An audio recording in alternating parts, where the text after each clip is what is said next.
Welcome back. We are still looking at AfroInvest Economic and Financial Market Report titled On the Precipice. And I still have here with me the Group Managing Director of AfroInvest West Africa, Mr. I. Chuge. Thank you very much, Mr. Chuge, for sticking on the show. Thank you. Well, just before we went on break, you were talking us through your optimistic case for the economy in the light of 2019 general elections. In our optimistic case scenario, now that would be really when all the issues are in alignment. I would think that there will be a smooth and a free and fair election. This transition is smooth, and the new government comes in. Whoever, whether the incumbent or another party, they come in with energy and the political will to introduce the much-needed reforms in the economy. If you recall last October when we released our 2018 Nigerian banking sector report, we titled that An Economic Agenda for a New Government. And in that report, we identified 7 key aspects of the economy that, if reformed, could really move this economy, not even the 6 to 7 growth, but something like 10 to 12 growth, which is really what Nigeria needs. It will be interesting if you would remind us of those 7 agenda you did mention. We broke them up. There are 3 hard areas, and then there are sort of 4 soft areas. On the hard areas, you were looking at oil and gas sector reform. You want to look at power sector reform.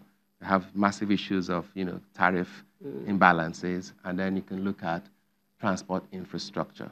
But on the soft areas, which are to do with human beings and how we organize ourselves, you need to think about human capital development. You need to think about looking at our security architecture again, because I think today the security apparatus is challenged.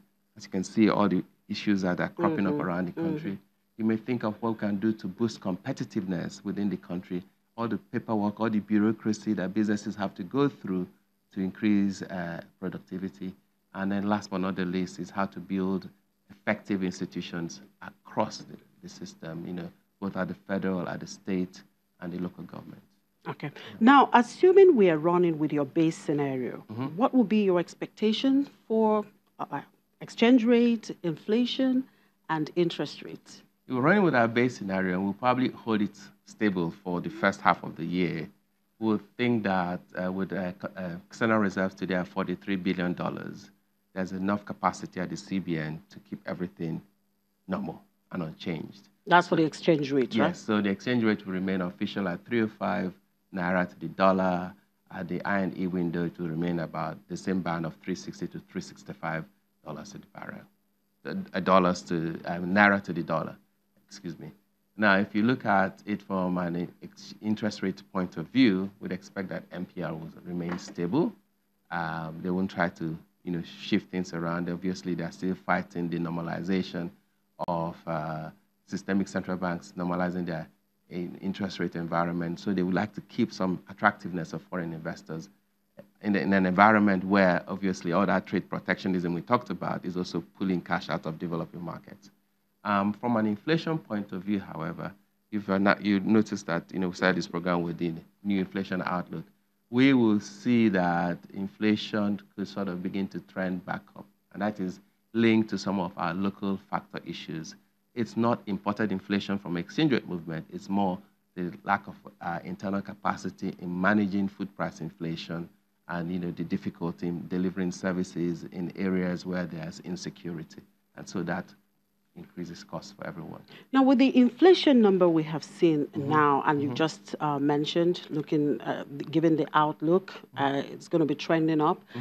The Central Bank and its Monetary Policy Committee will be meeting next week. Yes. Now, do you think they may probably consider even raising the rates, considering the way things are going, and then the election coming up?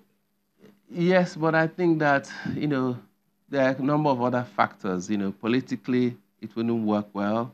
If they do the rates, and, they have to mind the politics. And then also the tenure issue. The CBN governor's first term of office comes to a close at end of May. So he may decide to just keep everything stable and then transition.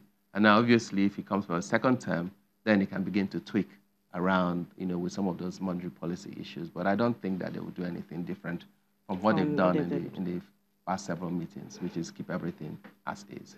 All right, let's look at the 2019 budget, Yeah. 8.8 trillion naira. Yeah.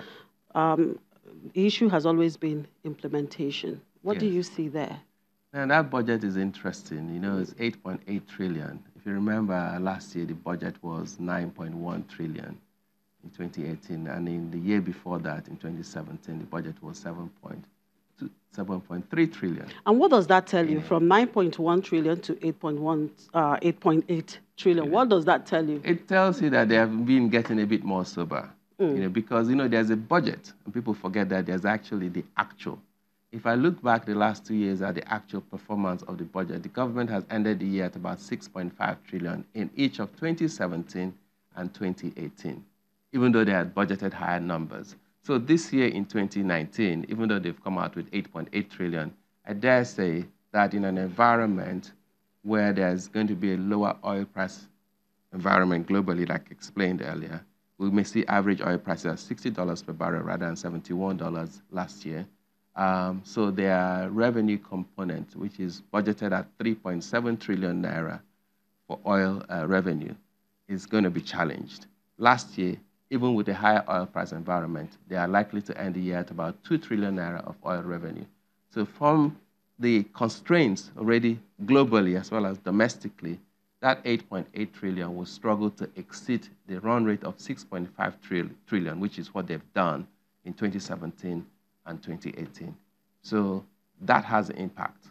So things like, okay, how much we're going to, put into capital expenditure versus recurrent expenditure will suffer. Clearly, even today as we stand, the government spends more on recurrent expenditure than on its total actual revenues. So when we go back historically and look at revenues earned, not budgeted, the actual revenues earned are below the recurrent expenditure of the government. So by the time the government is now going to do any capital expenditure, they actually have to go and borrow money. And that has now created this very perversive situation of where debt, incurring debt. And now your debt service to revenue is averaging about 60%. Now, debt service to revenue means that if you're paying interest, assuming your income is 100,000 naira a month, the amount of interest you're paying every month to service that, your lifestyle, is about 60,000 naira. Clearly, that is not sustainable. And so that's why whenever we look at the economy, we say we have to come back to the drawing board and look at those areas for reform. Talking about debt, we've heard the International Monetary Fund warn countries, including Nigeria, about their increase in debt. But the government does not seem to agree with that we're really indebted, highly indebted.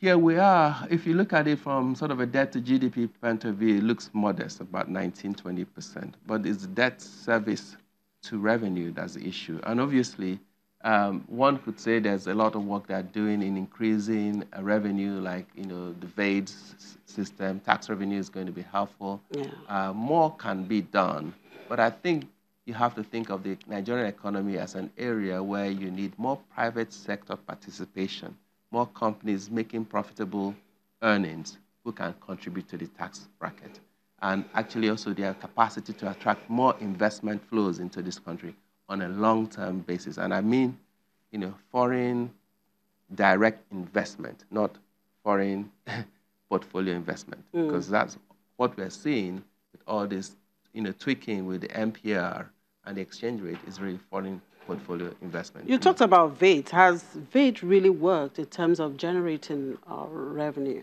Well, VAT has worked in terms of widening the people in the tax bracket. And, when you add VAT and add other issues such as the BVN structure, government definitely has more information about where the money is moving, who has money, and they can investigate. Now, rather than use that information in sort of a negative manner, I see that it tends to be that EFCC is going to shake down one politician or the other about where their sources of income is coming from. I think the focus should be on using that information from a tax angle and saying, well, we may not know where the money is coming from, but you should be paying appropriate taxes for this amount of cash in either your corporate or personal accounts. Are there other ways you think government can actually look into to boost its revenue? Yes, I think it is just really like going back to those areas of reform I talked about. Because if you don't do the reforms, you end up for government servicing and paying for things that they really shouldn't be doing. Today, power is a major constraint on major businesses. If you can reform that sector effectively, and then it goes away from what many companies have to budget for, then clearly that can help. And that's really the angle that I think that they have struggled to be able to achieve within this government. Okay, just before I let you go, we have seen the Nigerian stock market lose about 17.8%. That was last year, down from 42.3% in 2017. So what is your outlook now going into 2019? Again, our outlook is predicated on three scenarios. Our base case, our pessimistic case, and our optimistic case. In our base case scenario, we're expecting a smooth and fair, a free and fair election, a smooth transition, the incumbent returns. There's not much change, but obviously some of the losses from last year can be recovered because investors are coming knowing that the environment is stable enough. And we'll see that we can recover some of the losses from last year. And we're looking then in our base case at about 44% market upside. Okay. Because you have a post-election, bump, and then the rest will be running on the sort of what we consider to be bellwether stocks, consumer goods, banking, which ride on the population growth, which Nigeria clearly has. All right. In our pessimistic case, however, it will be down 17%.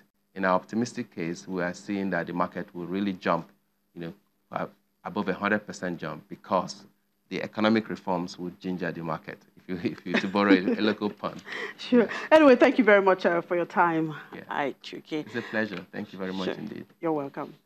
Well, Mr. Ike Chuke is the Group Managing Director of Afri Invest West Africa.